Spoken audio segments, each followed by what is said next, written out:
ہم وہی کہیں گے جو ہمارا دین ہم کو بتاتا ہے.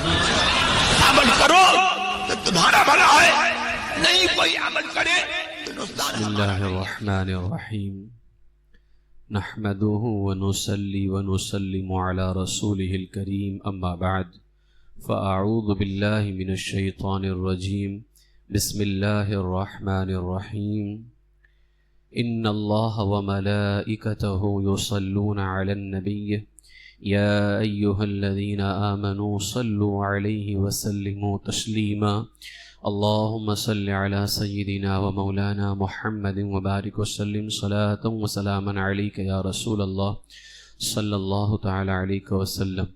السلام علیکم ورحمۃ اللہ وبرکاتہ. ماہ ربیع النور شریف کا مہینہ چل رہا ہے. اس مہینے کی 22ویں تاریخ کو ہندوستان کے سب سے پہلے محدث محقق علی الاطلاق شیخ عبدالحق محدث دہلوی علیہ الرحمہ کے وصال پاک کی تاریخ ہے. انشاءاللہ تعالی محقق علی الاطلاق شیخ عبدالحق محدث دہلوی علیہ الرحمہ کے حوالے سے کچھ باتیں پیش کروں گا. آپ کا نام گرامی عبدالحق ہے اور کنیت ابو المجد اور بے شمار القاب میں سے ایک لقب جو ہے وہ محدث دہلوی ہے. آپ کی ولادت ہندوستان کے مشہور شہر دلی میں ہوئی. جمعہ کا دن 1 محرم الحرام شریف 958 ہجری 9 جنوری 1551 عیسوی کو. آپ کے والد گرامی شیخ سیف الدین رحمۃ اللہ تعالی علیہ خوش طبع اور صوفی بزرگ اور بلند پایہ شاعر تھے. آپ نے 500 اشعار پر مشتمل ایک مثنوی لکھی ہے جس کا نام ہے سلسلۃ الوصال. 500 اشعار ہیں اور وہ 500 اشعار آپ نے ایک ہی دن میں تحریر فرمایا تھا. شیخ عبدالحق محدث دہلوی رضی اللہ تعالیٰ عنہ نے ابتدائی تعلیم اپنے والد سے ہی حاصل کی. آپ کے والد نے آپ کی تعلیم و تربیت پر پوری توجہ دی. تھوڑی ہی مدت میں قرآن پاک حفظ کر لیا اور ابتدائی تعلیم پانے کے بعد گھر سے 2 میل کے فاصلے پر دلی میں ایک مدرسے میں داخلہ لیا. سخت سردی اور گرمی کے موسم میں بھی روزانہ 2 مرتبہ مدرسہ آتے جاتے اور علم حاصل کرنے کا ایسا شوق تھا کہ آپ خود فرماتے ہیں علم نحو میں کافیہ، لب الالباب اور ارشاد وغیرہ کے بعض اوقات ایک ہی مجلس میں 16 صفحہ پڑھ جاتا تھا. اور شوق کا یہ حال تھا کہ حاشیہ والی جب کوئی کتاب میسر آتی تو وہ کتاب میں کسی استاذ سے پڑھنے کے بجائے اکثر اپنے آپ ہی پڑھ لیا کرتا تھا اور سمجھ بھی لیتا تھا. علم حاصل کرنے کی شوق کی وجہ سے کبھی وقت پر کھانا کھایا نہ کبھی وقت پر سویا. 17 یا 18 سال کی عمر میں علوم ظاہری سے فارغ ہوئے. پھر ماوراء النہر چلے گئے اور وہاں کے بڑے بڑے علماء سے فیض حاصل کیا. اس کے بعد درس و تدریس اور تصنیف و تالیف کے اندر مشغول ہو گئے. اپنے والد ماجد شیخ سیف الدین سے سلسلہ قادریہ کے اندر آپ مرید ہوئے. اس کے بعد شیخ موسیٰ پاک شہید اور شیخ عبدالوہاب متقی رحمۃ اللہ علیہما سے بھی فیض حاصل کیا. پھر مجدد الف ثانی کے جو پیر و مرشد ہیں خواجہ باقی باللہ ان کے سلسلہ نقشبندیہ میں بھی خلافت حاصل کی.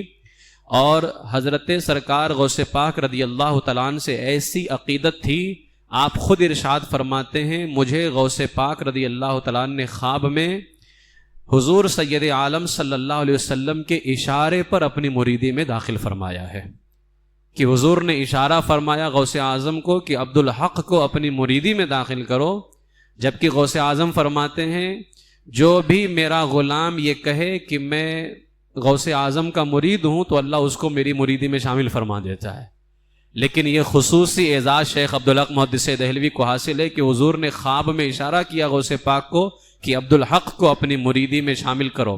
اور ایک جگہ فرماتے ہیں میرا مرکز اعتماد یعنی میرا بھروسہ ان پر ہے جن کا قدم ولیوں کی گردن پر ہے.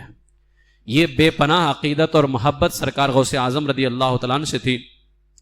دینی خدمات کے حوالے سے اگر بات کی جائے، کیونکہ آپ 11ویں صدی کے مجدد ہیں، اکبر کے زمانے میں جب اکبر کے گمراہ کن نظریات دین الہی کے نام سے پھیلے، بہت سے لوگوں نے اس فریب میں آ کر کے حق کا راستہ چھوڑا، تو آپ نے کیا کیا؟ اس زمانے میں خاموشی سے دلی میں ایک مدرسے کی بنیاد ڈالی اور درس و تدریس کے ساتھ بیان کا سلسلہ شروع کر دیا۔ اس کا فائدہ یہ ہوا کہ عام لوگوں کے دلوں سے گمراہی کے جو نظریات تھے وہ دور ہونے لگے، اور جو اکبر کا فتنہ تھا دین الہی کے نام سے، اس فتنے کو ختم کرنے میں حضرت شیخ عبدالحق محدث دہلوی نے عظیم کردار ادا کیا ہے۔ اسی طریقے سے 30 سے زیادہ علوم و فنون پر آپ نے 134 سے زیادہ کتابیں لکھی ہیں، اور آپ نے اپنے دوستوں، حکمرانوں، علماء، صوفیہ اور شاگردوں کو بھی آپ نے نصیحت کی۔ اکبر جب مر گیا، اکبر کے مرنے کے بعد جہانگیر جب تخت پر بیٹھا تو جہانگیر نے ایک قاصد بھیجا شیخ عبدالحق محدث دہلوی کی بارگاہ میں کہ دین سے متعلق، یعنی دین رسول صلی اللہ علیہ وسلم سے متعلق کچھ ہمیں باتیں بتاؤ۔ تو آپ نے ایک رسالہ لکھا، اس رسالے کا نام ہے رسالہ نوریہ سلطانیہ، جو آپ نے ایک حاکم کو لکھا تھا، جہانگیر کو لکھا تھا، رسالہ نوریہ سلطانیہ۔ آپ نے اس کو لکھ کر کے آپ نے اس کی تربیت فرمائی۔ شیخ عبدالحق محدث دہلوی 4 طریقوں سے اسلام کی خدمت کرتے تھے۔ پہلا طریقہ یہ تھا، اپنی اولاد کو آپ نے ایسی تربیت کی کہ وہ آپ کے مشن کو جاری رکھ سکیں۔ دوسرا طریقہ یہ اپنایا کہ اپنے شاگردوں کو ہندوستان اور دوسرے ملکوں میں اسلام پھیلانے کے لیے بھیجا۔ تیسرا طریقہ یہ اپنایا کہ اسلام کی تبلیغ کے لیے قدیم و جدید، یعنی پرانے اور نئے جتنے موضوعات تھے، ٹاپکس تھے، ان سارے موضوعات پر شیخ عبدالحق محدث دہلوی نے کتابیں لکھی۔ چوتھا طریقہ یہ اپنایا کہ جتنے علماء، مشائخ، حکمران اور بادشاہ تھے، ان سب کو آپ نے خط اور کتابت لکھ کر کے اسلام و سنت سے جوڑنے کی کوشش کی۔ ان 4 طریقوں سے شیخ عبدالحق محدث دہلوی علیہ الرحمہ نے اسلام کی تبلیغ فرمائی۔ آپ کا انتقال جو ہے 22 ربیع الاول شریف 1052 ہجری، آج 1447 چل رہا ہے، اس حساب سے تقریباً 495 سال پہلے شیخ عبدالحق محدث دہلوی علیہ الرحمہ کا انتقال ہوا۔ دلی کے اندر مزار شریف ہے، آج بھی آپ کے مزار شریف کے دروازے پر لکھا ہے باب الحدیث، حدیث کا دروازہ۔ ہندوستان میں سب سے پہلے جس نے حدیث کو پھیلایا ہے وہ شیخ عبدالحق محدث دہلوی رحمۃ اللہ تعالی علیہ ہیں۔ شیخ عبدالحق محدث دہلوی سے پہلے حدیث کے اوپر کام کسی نے بھی ہندوستان میں نہیں کیا ہے۔ جس ذات نے ہندوستان میں سب سے پہلے حدیث پر کام کیا ہے وہ شیخ عبدالحق محدث دہلوی رحمۃ اللہ تعالی علیہ ہے۔ یہی وجہ ہے کہ یہ وہابی اور دیوبندی بھی اس حوالے سے شیخ عبدالحق محدث دہلوی کا انکار نہیں کر پاتے ہیں، کیونکہ جب وہ حدیث کی تاریخ کو پڑھتے ہیں، ہندوستان میں حدیث آئی کیسے، علم حدیث کو پھیلایا کیسے گیا، تو اس میں سب سے پرانا نام اور پہلا نام اگر کسی کا آتا ہے تو وہ شیخ عبدالحق محدث دہلوی رحمۃ اللہ تعالی علیہ کا آتا ہے۔ تو یہ وہابی اور دیوبندی وہاں جا کر کے پھنس جاتے ہیں، اور یہ شیخ عبدالحق محدث دہلوی کا نام بڑے احترام سے لیتے ہیں۔ شیخ عبدالحق محدث دہلوی کے عقائد اور نظریات اگر ہم پڑھیں تو ہمیں شیخ عبدالحق محدث دہلوی کے وہی عقائد اور وہی نظریات کتابوں میں ملتے ہیں جن عقائد اور نظریات کو امام اہل سنت اعلیٰ حضرت علیہ الرحمہ نے اپنے زمانے میں پھیلایا ہے۔ گویا کہ اعلیٰ حضرت کا عقیدہ اور نظریہ اس زمانے میں وہی ہے جو آج سے 500 سال پہلے شیخ عبدالحق محدث دہلوی کا عقیدہ اور نظریہ تھا۔ میں ایک عقیدہ حضور علیہ الصلوۃ والسلام کے حوالے سے، پھر جو ابھی مہینہ چل رہا ہے ربیع النور شریف، جشن عید میلاد النبی صلی اللہ علیہ وسلم کے حوالے سے کیا عقیدہ شیخ عبدالحق محدث دہلوی کا ہے، ایک عقیدہ اس سے پہلے دیکھیں۔ شیخ عبدالحق محدث دہلوی کی ایک کتاب ہے اشیعۃ اللمعات، مشکات جو حدیث کی کتاب ہے اس کی شرح کی ہے، اس کی جلد 4 میں صفحہ 335 پر حضور علیہ السلام کے حوالے سے کیا عقیدہ دیتے ہیں۔ اب ایک تو وہ دیوبندی وہابی جو معاذ اللہ یہ کہتے ہیں کہ وہ ہمارے بڑے بھائی کی طرح ہیں اور وہ کچھ کر نہیں سکتے، اور ایک عقیدہ شیخ عبدالحق محدث دہلوی کا دیکھیں کیا فرماتے ہیں، کہتے ہیں حضور علیہ الصلوۃ والسلام اللہ تعالی کے خلیفہ مطلق اور نائب کل ہیں، جو چاہیں کرتے ہیں اور جو چاہیں عطا فرماتے ہیں۔ یہی عقیدہ امام اہل سنت اعلی حضرت نے عطا فرمایا ہے۔ اعلیٰ حضرت کی کتاب ہے الامن والعلا لناعت المصطفیٰ بدافع الامن والعلا لناعت المصطفیٰ بدافع البلا. اعلیٰ حضرت فرماتے ہیں کہ حدیث پاک میں ہے جب اللہ تعالیٰ نے عرش بنایا تو اس پر نور کے قلم سے، جس کی لمبائی مشرق سے مغرب تک تھی، اللہ نے نور کے قلم سے لکھا. کیا لکھا؟ اللہ کے سوا کوئی سچا معبود نہیں، محمد اللہ کے رسول ہیں، میں اسی محمد کے ذریعے سے لوں گا اور اسی کے وسیلے سے دوں گا. اس کی امت سب امتوں سے افضل ہے اور اس کی امت میں سب سے افضل ابو بکر صدیق رضی اللہ تعالیٰ عنہ ہے. یہ اللہ تبارک و تعالیٰ نے عرش پر لکھا اور نور کے قلم سے لکھا، اور وہ لکھائی اتنی لمبی ہے کہ مشرق سے مغرب تک پھیلی ہوئی ہے. یہی عقیدہ اعلیٰ حضرت نے فتاوی رضویہ شریف کی 15ویں جلد میں صفحہ 287 پر دیا. اعلیٰ حضرت کیا ارشاد فرماتے ہیں؟ اب وہ شیخ عبدالحق محدث دہلوی کا عقیدہ یاد رکھ لیں کہ حضور جو چاہیں کرتے ہیں اور جو چاہیں عطا فرماتے ہیں. اللہ تعالیٰ کے وہ نائب ہیں دنیا کے اندر، اور نائب وہی کرتا ہے جو اصل کرتا ہے، اور اصل پورا اختیار دے دیتا ہے. اعلیٰ حضرت فرماتے ہیں کہ حضور تمام ملک و ملکوت پر اللہ کے نائب مطلق ہیں، جن کو اللہ نے اپنے اسماء و صفات کے اسرار کا خلعت پہنایا اور ہر مفرد و مرکب میں تصرف کا اختیار دیا. دولہا بادشاہ کی شان دکھاتا ہے، اس کا حکم برات میں نافذ ہوتا ہے، سب اس کی خدمت کرتے ہیں اور اپنے کام چھوڑ کر اس کے کام میں لگے ہوتے. جس بات کو اس کا جی چاہے موجود کی جاتی ہے اور چین میں ہوتا ہے. سب براتی اس کی خدمت میں اور اس کے طفیل میں کھانا پاتے ہیں. یوں ہی مصطفیٰ صلی اللہ علیہ وسلم عالم میں بادشاہ حقیقی اللہ کی شان دکھاتے ہیں. تمام جہان میں حضور کا حکم نافذ ہے، سب ان کی خدمتگار وزیر فرمان ہیں. وہ جو چاہتے ہیں اللہ تبارک و تعالی موجود کر دیتا ہے. اور صحیح بخاری کی حدیث ہے کہ امی جان سیدہ عائشہ صدیقہ رضی اللہ تعالی عنہا سے حضور فرماتے ہیں، میرے آقا علیہ الصلوۃ والسلام نے فرمایا، جس کو امی جان نے بیان فرمایا کہ میں حضور کے رب کو دیکھتی ہوں کہ حضور کی خواہش میں شتاہی فرماتا ہے، یعنی جیسے ہی حضور چاہتے ہیں اللہ پوری فرما دیتا ہے اس کو.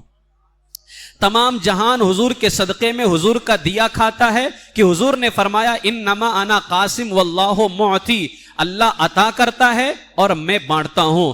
تو ہر نعمت کا دینے والا اللہ ہے اور ہر نعمت کو بانٹنے والے مصطفیٰ کریم صلی اللہ تعالی علیہ وسلم ہے.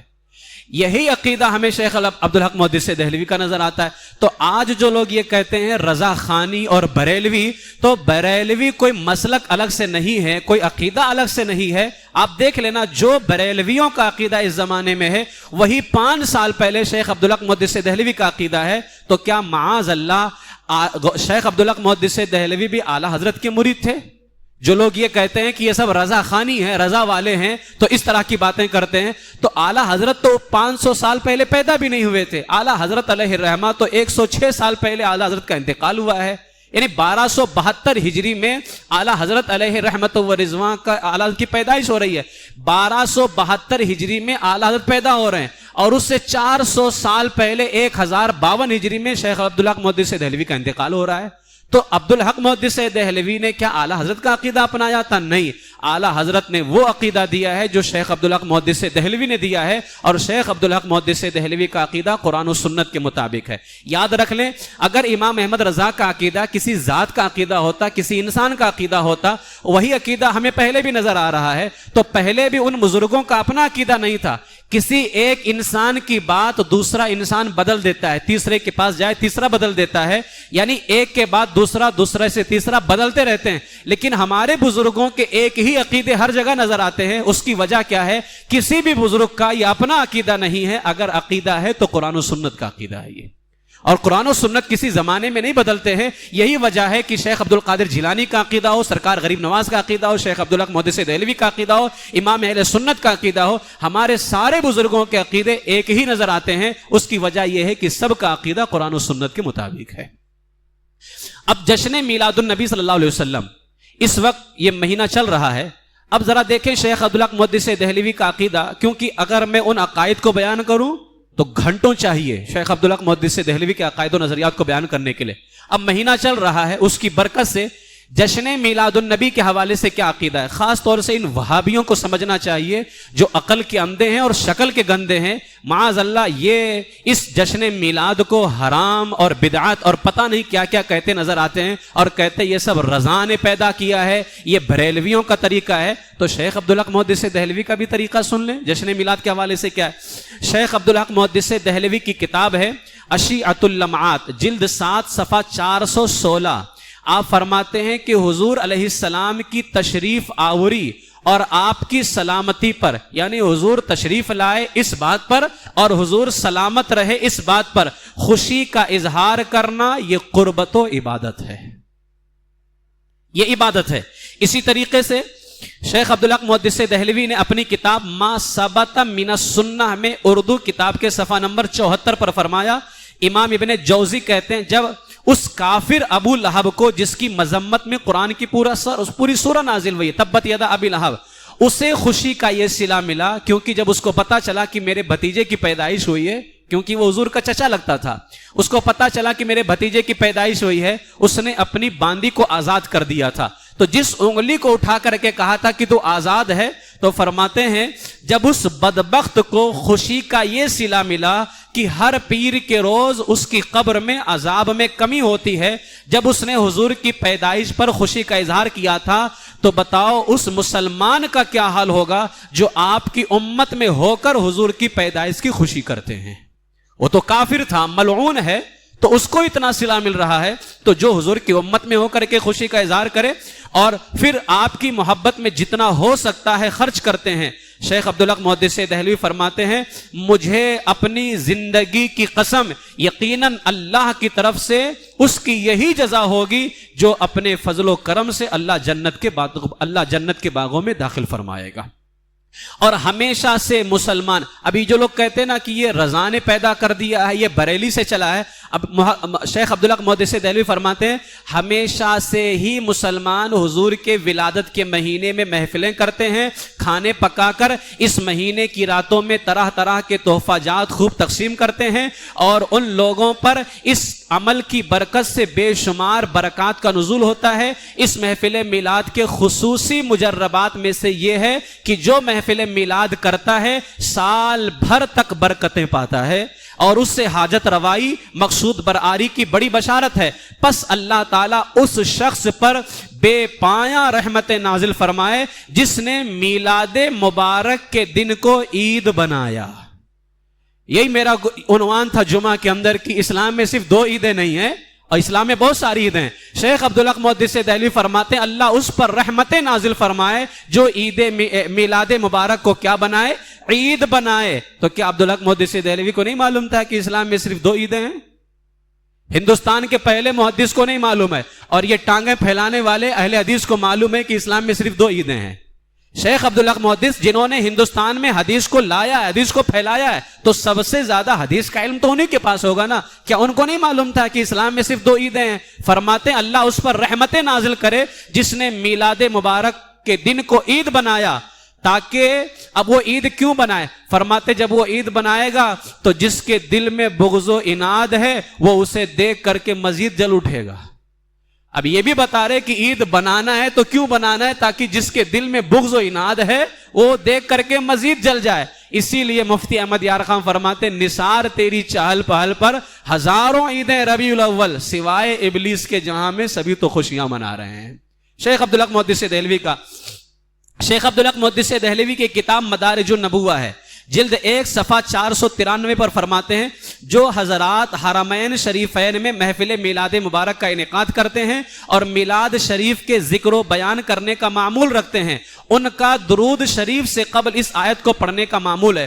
یعنی وہاں حرم مکہ میں اور حرم مدینہ میں جو میلاد کی محفل کرتے ہیں اس محفل میلاد میں جب درود پڑھتے ہیں, جانتے ہو درود کیسے پڑھتے ہیں؟ شیخ عبدالحق محدث دہلوی نے بیان کیا سب سے پہلے وہ یہ آیت پڑھتے ہیں ان اللہ و ملائکتہ یصلون علی النبی یا ایھا الذین آمنوا صلوا علیہ وسلموا تسلیما. شیخ عبدالحق محدث دہلوی کہتے ہیں اس آیت کے پڑھتے ہی سارے علماء کھڑے ہو جاتے ہیں اور پھر کہتے ہیں اللہم صلی علی سیدنا محمد وعلی آلہ وسلم. یہ درود پڑھنے کا انداز ہے کب؟ محفل میلاد کے وقت. کہاں؟ حرم مکہ میں اور حرم مدینہ میں. اب یہ وہابی مرتے ہیں اور کہتے ہیں کہ 12 کو حضور کی تاریخ ولادت نہیں ہے، اور بار بار اعلیٰ حضرت نے 8 لکھا ہے، جبکہ اعلیٰ حضرت نے 8 نہیں لکھا ہے، کل میں نے ظہر کے بعد درس میں بتایا تھا۔ شیخ عبدالحق محدث دہلوی کی کتاب ما ثبت من السنہ کے صفحہ نمبر 71 پر ہے، کیا فرماتے ہیں؟ کہتے ہیں 12ویں تاریخ ہی حضور کا یوم میلاد ہے، 12ویں تاریخ ہی یوم میلاد ہے، اور یہی مشہور ہے، اسی پر مکہ والوں کا عمل ہے، اور اسی تاریخ کو وہ حضور کی پیدائش کی جگہ کی زیارت کرتے ہیں، جہاں حضور پیدا ہوئے 12ویں تاریخ کو ہی وہ زیارت فرماتے ہیں۔ شیخ عبدالحق محدث دہلوی کی یہی کتاب ما ثبت من السنہ کے صفحہ نمبر 73 پر، اور شیخ عبدالحق محدث دہلوی کی دوسری کتاب مدارج النبوہ جلد 2 صفحہ 17 پر کیا فرماتے ہیں؟ فرماتے ہیں اگر ہم یہ کہیں اب ہم عید میلاد منائیں تو یہ وہابی اتنا فتویٰ لگاتے ہیں، ہمیں جو ہے معاذ اللہ پتہ نہیں کیا کیا کہتے ہیں۔ اب ذرا دیکھیں وہ رات جس رات میرے آقا تشریف لے کر کے آئے، شیخ عبدالحق محدث دہلوی اس رات کے بارے میں کیا بیان کرتے ہیں؟ کہتے ہیں اگر ہم یہ کہیں کہ وہ رات جس میں میرے آقا پیدا ہوئے ہیں لیلۃ القدر سے بھی بلا شبہ افضل ہے، لیلۃ القدر سے بھی افضل ہے۔ کہتے ہیں کیوں؟ کہتے ہیں اس لیے کہ یہ رات تو حضور کی رات ہے، یعنی 12ویں شب حضور کی رات ہے، اور لیلۃ القدر تو حضور کو عطا ہوئی ہے۔ شب قدر حضور کی رات نہیں ہے، شب قدر حضور کو عطا ہوئی ہے، اور 12ویں حضور کی اپنی رات ہے، حضور کو عطا نہیں ہوئی ہے، وہ حضور کی رات ہے۔ اور فرماتے ہیں جو چیز ذات کے ظہور کے سبب سے مشرف ہو وہ اس چیز سے زیادہ شرف والی ہوگی جو ان کو عطا ہونے سے مشرف ہو۔ یعنی دیکھیں حضور کے غلام بھی افضل ہیں، حضور کی اولاد بھی افضل ہے، دونوں افضل ہیں۔ ہم حضور کے غلام ہیں، اور اللہ نے ہمیں حضور کی بارگاہ میں، حضور کی غلامی میں اللہ نے ہمیں عطا کیا ہے حضور کی بارگاہ میں، اور حضور کی اہل بیت حضور کے غلام بھی ہیں اور حضور کی ذات سے بھی تعلق رکھتے ہیں۔ تو غلاموں میں اور پھر حضور کی اہل بیت میں وہ شان انہیں حاصل ہے کہ وہ ان سے زیادہ درجہ رکھتے ہیں کہ حضور علیہ الصلوۃ والسلام کی آل اولاد ہیں۔ تو فرماتے ہیں وہ چیز جو حضور کی ذات سے نسبت رکھے وہ چیز زیادہ افضل ہوگی اس چیز سے جو حضور کو اللہ نے عطا فرمایا ہے۔ تو شب قدر اللہ نے حضور کو عطا کیا ہے، شب قدر بھی افضل ہے، لیکن 12ویں رات حضور کو اللہ نے عطا نہیں فرمائی، بلکہ حضور خود اس رات میں تشریف لے کر کے آ رہے ہیں، اس لیے وہ افضل ہے۔ ایک وجہ تو یہ ہوئی کہ شب قدر سے افضل ہے 12ویں، اور کہتے ایک وجہ یہ بھی ہے کہ لیلۃ القدر اس لیے عزت والی ہے کہ اس رات میں فرشتے اترتے ہیں، اور پیدائش کی رات میں تو خود حضور اتر کر کے تشریف لے کر کے آئے ہیں۔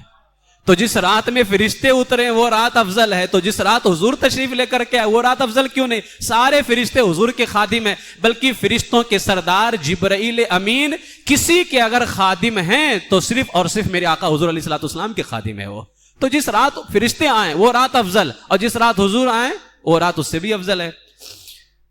اور پھر ایک وجہ یہ بیان فرمائی کہ لیلۃ القدر کی فضیلت حضور کی امت پر ہے، لیلۃ القدر جو شب قدر ہے اس کی فضیلت کس پر ہے؟ حضور کی امت پر ہے، اور شب میلاد مصطفیٰ کی فضیلت ساری کائنات پر ہے، کیونکہ اللہ تعالیٰ نے حضور کی ذات کو ساری جہان کے لیے رحمت بنا کر کے بھیجا۔ شب قدر کی فضیلت صرف حضور کی امت کے لیے ہے، اور جس رات حضور تشریف لے کر کے آئے وہ ساری کائنات کے لیے ہے، کیونکہ حضور ساری کائنات کے لیے رحمت بن کر کے تشریف لے کر کے آ رہے ہیں۔ تو فرمایا اس بنیاد پر شیخ عبدالحق محدث دہلوی رحمۃ اللہ تعالی علیہ نے فرمایا کہ شب قدر جو ہے شب قدر سے بھی افضل کون سی رات ہے؟ ولادت مصطفیٰ صلی اللہ علیہ وسلم کی رات ہے۔ اخبار الاخیار میں شیخ عبدالحق محدث دہلوی کا ایک عمل ہے، 1 ربیع الاول سے لے کر کے 12 ربیع الاول تک عمل کیا تھا۔ صفحہ نمبر فارسی اخبار الاخیار میں صفحہ 227 ہے، اردو میں صفحہ 472 ہے۔ 1 ربیع الاول سے لے کر کے 12 ربیع الاول تک روزانہ 1000 روپئے ایصال ثواب یعنی حضور کی بارگاہ میں ثواب پیش کرنے کے لیے خرچ کیا کرتے تھے، اور ایک ربیع الاول کو 1000، دوسری کو 2000، تیسری کو 3000، چوتھی کو 4000، اس طرح 12ویں کو 12000 روپئے خرچ کرتے تھے۔ حالانکہ یہ ان دنوں کی بات ہے جب مہنگائی کا زمانہ تھا اور ان روپیوں کی قیمت زیادہ تھی۔ آج ہم تھوڑا سا سجا لیں، تھوڑی سی لائٹ وغیرہ سجا لیں، لائٹ لے کر کے آ جائیں تو یہ کیا کہتے ہیں؟ کسی بیوہ کو دے دیتے، کسی کی شادی کروا دیتے، کسی کی پڑھائی کروا لیتے، اور کسی غریب کو دیتے، کسی کو چادر دے دیتے۔ یہ وہابی ہمیں کہتے ہیں کہ اتنا خرچہ کرنے کی کیا ضرورت ہے؟ شیخ عبدالحق محدث دہلوی ہر تاریخ کو 1,000 بڑھاتے جاتے تھے، حتیٰ کہ جب 12ویں تاریخ آتی تھی تو حضور کی بارگاہ میں ثواب کا تحفہ پیش کرنے کے لیے 12,000 روپیہ خرچ فرمایا کرتے تھے۔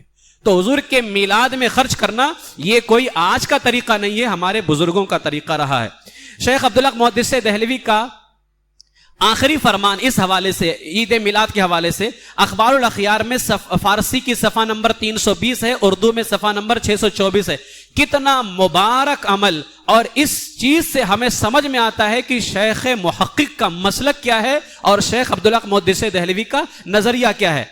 اب شیخ عبدالحق محدث دہلوی کیا فرماتے ہیں اللہ کی بارگاہ میں؟ اے اللہ، میرا کوئی عمل ایسا نہیں ہے۔ اب جس عمل کو آج وہابی دیوبندی حرام کہتے ہیں، اسی عمل کے بارے میں شیخ عبدالحق محدث دہلوی اللہ کی بارگاہ میں کیا کہتے ہیں؟ فرماتے اے اللہ، میرا کوئی عمل ایسا نہیں ہے جسے تیرے دربار میں پیش کرنے کے لائق جانوں۔ میرے تمام اعمال میں فساد نیت موجود ہے، البتہ مجھ حقیر فقیر عبدالحق کا ایک عمل صرف تیری ذات پاک کی عنایت کی وجہ سے بہت شاندار ہے۔ اب وہ ایک عمل کون سا ہے جو بہت شاندار ہے؟ فرماتے وہ یہ ہے کہ مجلس میلاد کے موقع پر میں کھڑے ہو کر کے سلام پڑھتا ہوں اور نہایت ہی عاجزی، محبت اور خلوص کے ساتھ تیرے حبیب پاک پر درود و سلام بھیجتا ہوں۔ اے اللہ، وہ کون سا مقام ہے جہاں میلاد مبارک سے زیادہ تیری خیر و برکت کا نزول ہوتا ہے؟ اس لیے اے ارحم الراحمین، مجھے پورا یقین ہے میرا یہ عمل کبھی بیکار نہیں جائے گا، بلکہ تیری بارگاہ میں یقیناً قبول کیا جائے گا۔ اب شیخ عبدالحق محدث دہلوی علیہ رحمہ جس عقیدے کے بارے میں کہہ رہے ہیں کہ مولا یہ عقیدہ تیری بارگاہ میں ضرور قبول کیا جائے گا، وہ عقیدہ کون سا ہے؟ نماز کا نہیں تھا، وہ روزے کا یا کسی اور عمل کا نہیں تھا، وہ مجلس میلاد مصطفیٰ صلی اللہ علیہ وسلم کا تھا۔ یہ جو ابھی میں نے اقتباسات پیش کیے ہیں، ان اقتباسات سے بہت ساری چیزیں کھل کر کے سامنے آتی ہیں۔ ایک تو 12 ربیع الاول ہی یعنی 12 تاریخ ہی حضور کی ولادت کی تاریخ ہے۔ دوسری بات یہ پتہ چلی کہ میلاد النبی مسلمانوں کے لیے عید کا دن ہے، جیسا کہ حضرت نے خود فرمایا کہ اس کو عید بناؤ۔ تیسری بات یہ پتہ چلی کہ عید میلاد النبی کے موقع پر خوشی کرنا مسلمانوں کا ہمیشہ سے عمل رہا ہے، ہمیشہ سے عمل رہا ہے۔ چوتھی بات یہ پتہ چلی خاص کر مکہ والوں کا عمل 12 تاریخ کو ہوتا ہے اور 12 تاریخ کو حضور کی ولادت کی جگہ کی زیارت کی جاتی ہے، یہ پتہ چلا۔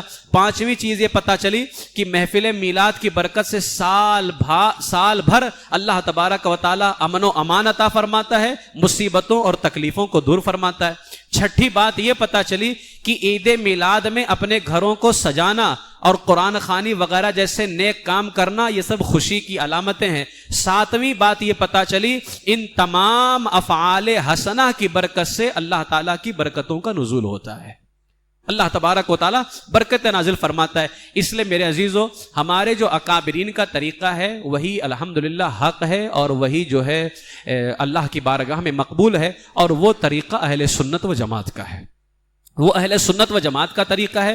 ہمارے اکابرین نے اسی لیے اہل سنت و جماعت پر قائم رہنے کی دعا فرمائی، اور حضرت خواجہ عبید اللہ احرار رحمۃ اللہ تعالی علیہ نے فرمایا کہ اگر تمام احوال و کیفیات ہمیں عطا کر دی جائیں، یعنی ساری چیزیں ہمیں مل جائیں، لیکن ہمیں اہل سنت کے عقائد سے آراستہ نہ کیا جائے، یعنی اہل سنت کا عقیدہ ہمیں نہ ملے تو ہم اسے سراسر خرابی سمجھتے ہیں، اور اگر تمام خرابیاں ہم پر جمع کر دی جائیں لیکن ہمیں اہل سنت کے عقیدے سے سرفراز کر دیا جائے تو ہمیں کچھ ڈر نہیں، کیونکہ نجات کی اصل بنیاد عقیدہ اہل سنت و جماعت پر ہے۔ فرماتے ہیں لاکھ برائیاں ہمارے اندر جمع ہو جائیں لیکن اگر اہل سنت کا عقیدہ پایا جاتا ہے تو ہمیں کوئی ڈر نہیں ہے، کیونکہ الحمدللہ ہم ضرور کامیاب ہو کر کے رہیں گے، کیونکہ کامیابی کا مدار جو ہے وہ اہل سنت و جماعت کے عقیدے پر ہے۔ خواجہ عبدالعزیز دباغ فرماتے ہیں کسی ایسے بندے کو جس کا عقیدہ اہل سنت و جماعت کے عقیدے سے نہ ہو، اللہ اسے ولایت عطا کرتا ہی نہیں ہے۔ دلائل الخیرات شریف جو درود کی بڑی معتبر کتاب ہے، ابن سلیمان جزولی علیہ رحمہ فرماتے ہیں اللہم امتنا علی السنت والجماعہ والشوق الی لقائک یا ذی الجلال والاکرام، اے اللہ ہمیں اہل سنت و جماعت میں موت اور اپنی لقاء کا شوق عطا فرما۔ یہ ہمارے بزرگان دین. شیخ عبد القادر جیلانی رضی اللہ تعالیٰ عنہ کیا فرماتے ہیں؟ اما الفرقۃ الناجیہ فہو اہل السنت والجماعہ، نجات پانے والی جماعت اہل سنت و جماعت ہے. ملا علی قاری ارشاد فرماتے ہیں فلا شک ولا ریب انہم ہم اہل السنہ والجماعہ، اس بات میں کوئی شک و شبہ نہیں ہے کہ نجات پانے والی جماعت جو ہے اہل سنت و جماعت ہے. اور مجدد الفسانی رضی اللہ تعالیٰ عنہ یہاں تک ارشاد فرماتے ہیں نجات کا راستہ اہل سنت و جماعت کی پیروی کرنے میں ہے، اقوال میں بھی، افعال میں بھی، احوال و فرو میں بھی، کیونکہ نجات پانے والا فرقہ صرف ایک ہی ہے، باقی تمام فرقے زوال اور ہلاکت کے کنارے پر کھڑے ہیں. آج کسی کے علم میں یہ بات آئے یا نہ آئے، کل قیامت کے دن ہر شخص جان لے گا، مگر اس وقت جاننا بیکار ہو جائے گا. اسی لیے اعلیٰ فرماتے ہیں آج لے ان کی پناہ، آج مدد مانگ ان سے، پھر نہ مانیں گے قیامت میں اگر مان گیا. اس لیے اہل سنت و جماعت کا یہ عقیدہ اور نظریہ ہمیشہ سے رہا ہے کہ حضور کی ولادت کے موقع پر خوشی کا اظہار کرتے ہیں، جیسا ابھی میں نے شیخ عبدالحق محدث دہلوی علیہ رحمہ کا عقیدہ اور نظریہ بیان کیا.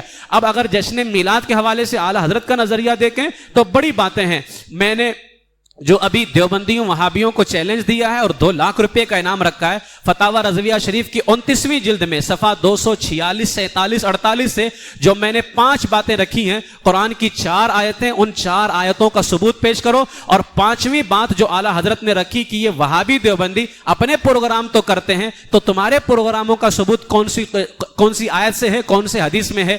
تم اپنے مدرسے بناتے ہو، یہ اچھی اچھی مسجدیں بنواتے ہو، اپنے یہاں جو ہے مدرسوں کو تنخواہ دیتے ہو، اور اپنے یہاں امتحان میں 100 نمبر ٹھہراتے ہو. 200 نمبر کیوں نہیں رکھتے؟ 300 نمبر کیوں نہیں رکھتے؟ کون سی قرآن کی آیت میں ہے کہ 100 نمبر رکھنا چاہیے؟ کس حدیث کے اندر ہے کہ 100 ہی نمبر رکھنا چاہیے؟ لیکن ہر کوئی 100 نمبر رکھتا ہے. تو ہر چیز کا ثبوت قرآن و سنت میں وہ موجود نہیں ہے.